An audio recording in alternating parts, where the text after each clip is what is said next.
What's up, everybody? Welcome back to another video. Anthony here, Cody here, FSU Off-Road. Today we got a special treat. We're back in the garage, working on Tinker and getting this thing prepped and ready for the race in April. We're about a month away, and as you see, we haven't touched it. So touch. We got some things to do, got some things to take care of. So let's get to it.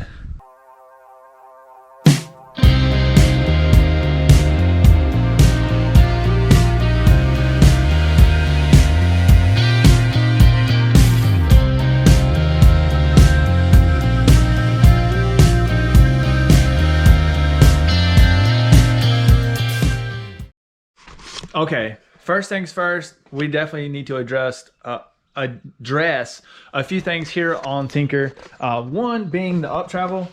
We have 4 inches of up travel in the front and roughly 5 inches in the rear. So that's going to be something that we kind of need to address, especially in the big whoops in the desert. It was really rough. Really rough. Really rough. So that's not going to be what we're going to do today, though. That is something that we need to address. One of the other things that we need to address is from our mishap. Oh yeah, we gotta do the yoke. Crawl underneath here. You can see we matted up the the oil pan pretty good, causing some leakage back here in the rear main seal. So we have a new oil pan, a new rear main seal, and we also have a new skid plate from Barnes. One of our sponsors helping us out with that. Huge shout out to you guys. So we really want to thank you for that. We'll get that installed today. As you can see here, front yoke on the drive shaft broke from the pinion side, so we have to fix that. Yeah, we duct taped it in the grand scheme of things. And just so everybody knows, this duct tape trick will get you out of a pinch in the middle of the desert. So basically what happened is we busted one of the ears off to hold the cap in, and we just duct taped it in, that way the cap would sit. Now, unfortunately, what happened down here when we broke that, it walled up upstream here, and you can see self-clearance on the upper joint here where that cap was wallering and the actual drive shaft was wallering. So we actually need to address this. It grounded a little bit on the bolt, and we probably just need to figure out how we can clearance this a little bit better. All right, moving around back here, since we had all the issues with the fuel pump itself inside the tank, we had to kind of just quick rig the fuel lines here with the new regulator and the filter. So we actually need to rerun these to where they'll fit with the containment carriers, and we actually have the trail gear containment carriers on order, so they'll be here to carry coolant the way we want it to cool to carry back here. So we're going to get those. We'll get that installed, as well as get the fuel lines ran to where this won't be an issue right here where it goes through. This was kind of just a quick fix before the race. Another thing that we need to address is this fuel tube.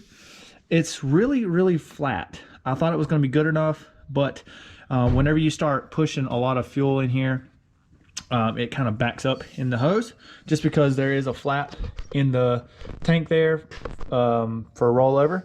So what we want to do is we actually want to trim this just a little bit and to actually lower it. That way we get a steeper angle. That way we won't have any issues of gas backing up to the filler neck there.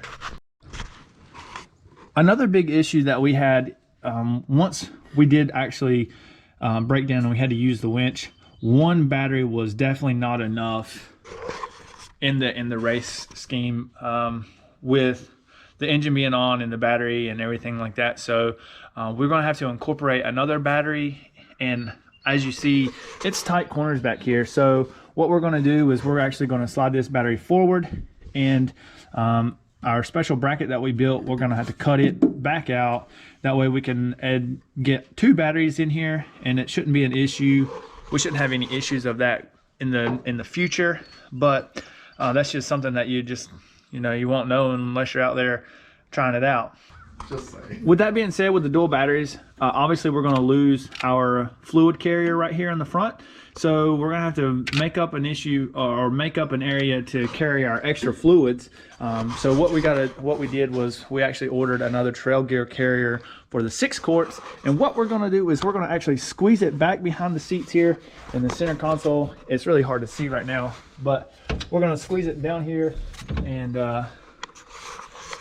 that should give us 6 additional quarts on board along with the 2 coolant jugs, and that should be everything that we need to carry as far as spare fluids go. All right, last thing on our to-do list, and it's probably not going to be done before the race, but it'll definitely be done before the end of the year, is we want to adjust our gearing ratio. When we were in the desert, we were constantly in between first and second with an automatic transmission, and it was just those 456 gears just wasn't enough. So we're going to move everything to a 513 gear, and when we do that, we're going to change out this front carrier to some type of selectable locker.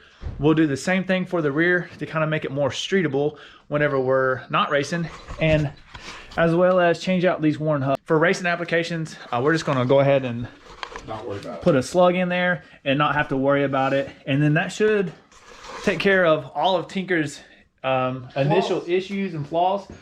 I mean, like I said, for what happened, the Jeep did really good for our first time ever taking it out, and you know, putting it through the hardest race here on you know, the USA. But so it's just time to get it race ready again for what we like to say East Coast. More of our style of racing, you know, stuff that we know, wet slick rocks versus sand and rocks with a lot of grip. We're not used to that. So all in all, we got a lot of work to do, but it's definitely feasible, and definitely looking forward to the race to come. All right, working on the Jeep. We are getting ready to drain the oil. We actually got the garage all cleaned up. Race boxes, race spares, all of our stuff taken care of over there. Over here, we got all of our pit stuff taken care of, as well as some more spare parts. Hey, camera guy. Yeah. I need a 5/8 wrench. And now I'm going to be the tool bee, you know what I'm saying? Oh, he's over there. I need a 5/8 wrench, camera guy. 5/8 wrench. Currently draining the oil, and yes, I use Tidy Cat oil bucket. It's a fabricated specifically for race Jeeps. But anyways, we're draining that. We're gonna let that drain. We're gonna go grab a bite to eat. Go grab some lunch. Yeah, free oil drop for your bucket. And then we have a bunch of parts. We got our new oil pan, gasket, rear main seal. We got a rear main seal. We got some truck parts, and we got our Barnes 4-wheel drive. Oh, here, hold on. Why you got the camera out? Skid plate. Let's show these people what we're dealing with here. All right, so what we have here is the Barnes 4-wheel drive oil pan, and then this is like your drain, and then also the transmission skid right there, which is something that we didn't have underneath the race Jeep, which we definitely needed. Should have had. So we're gonna get this painted and installed, as well as the new oil pan. We're out here at our old handy dandy paint booth here, getting ready to paint our skid plate. And I just must say, I mean, this is some quality stuff from Barnes. They're literally the skid plate 1/4 inch thick. It's definitely super durable. The brackets are super durable and thick. But yeah, highly recommended if you're in the market for a skid plate. All right, this is the brand new oil pan. As you see, there's no dents whatsoever, but there's just one issue.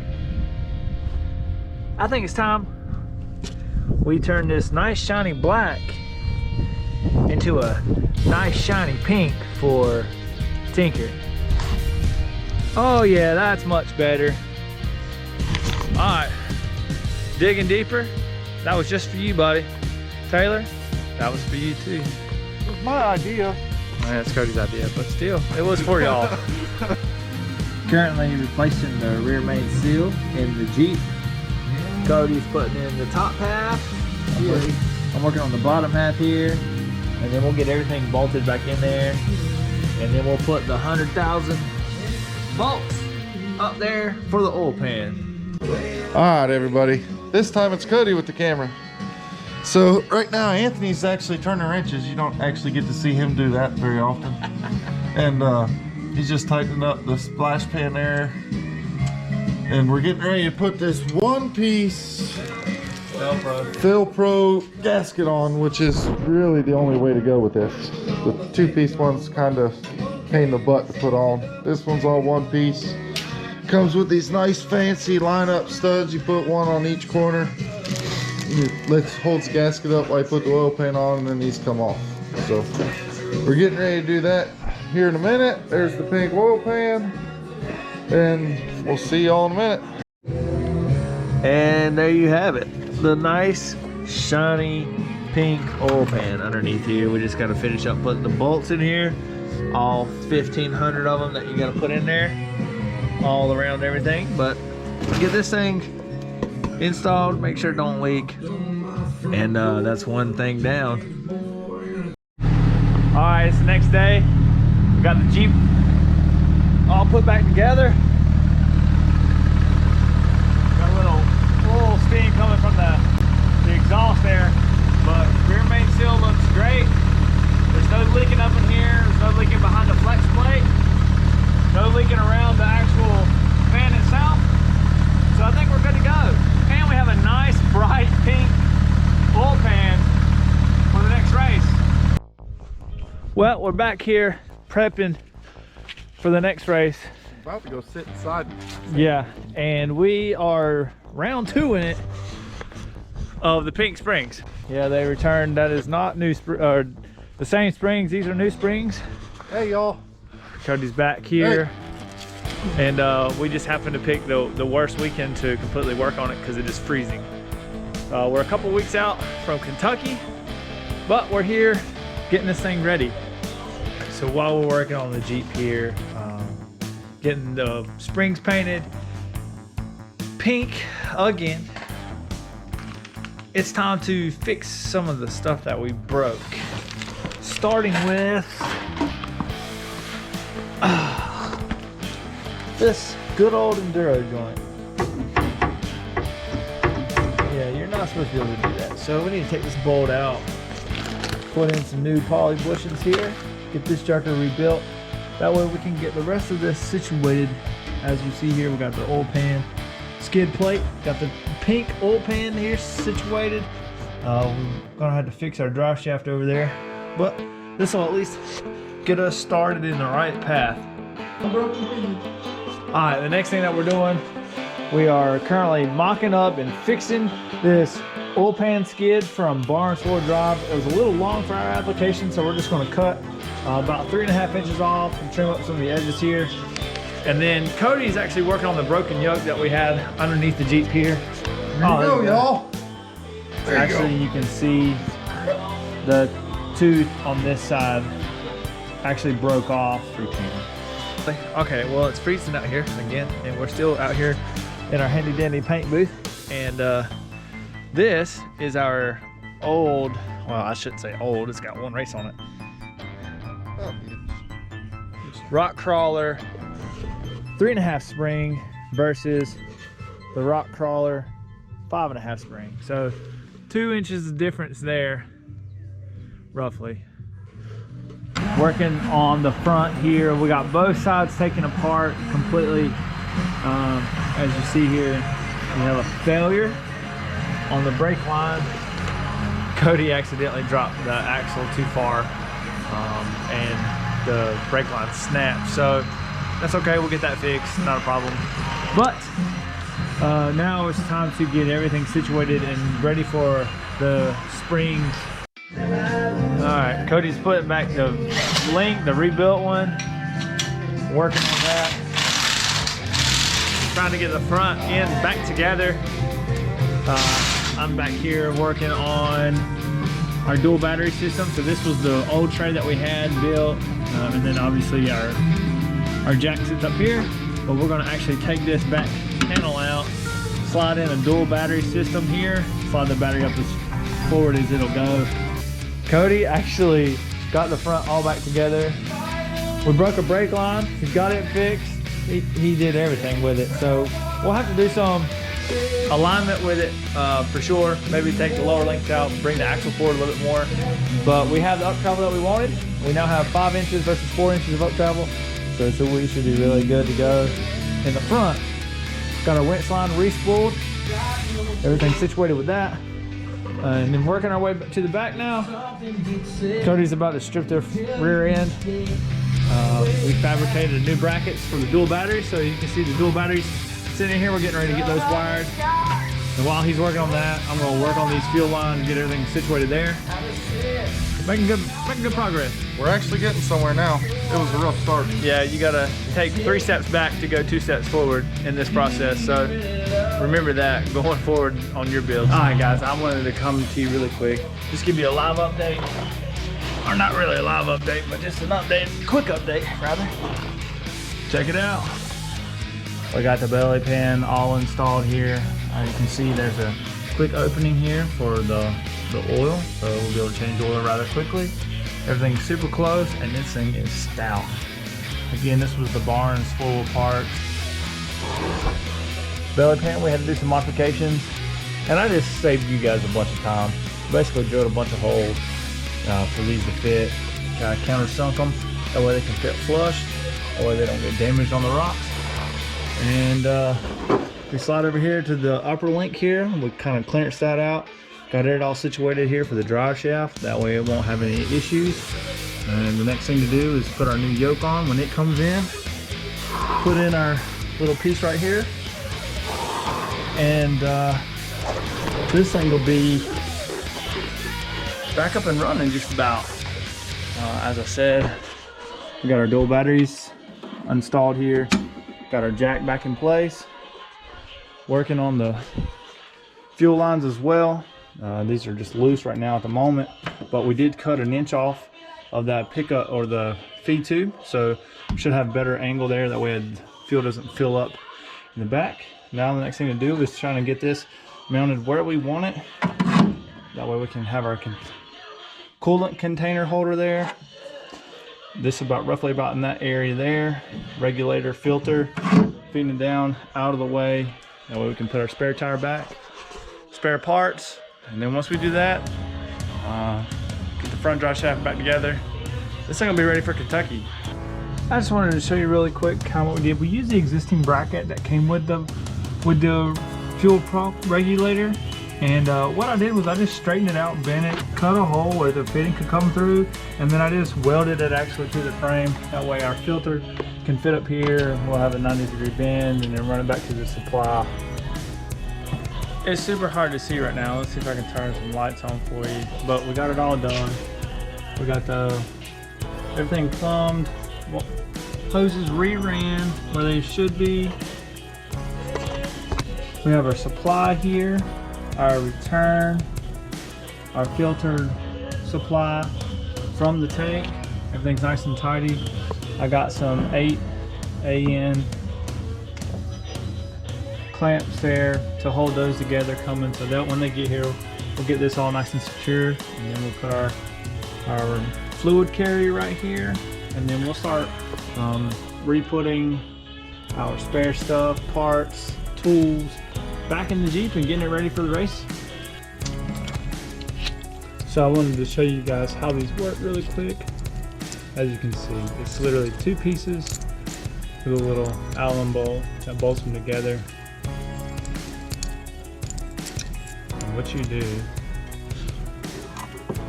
is kind of put it on the hose where you want them.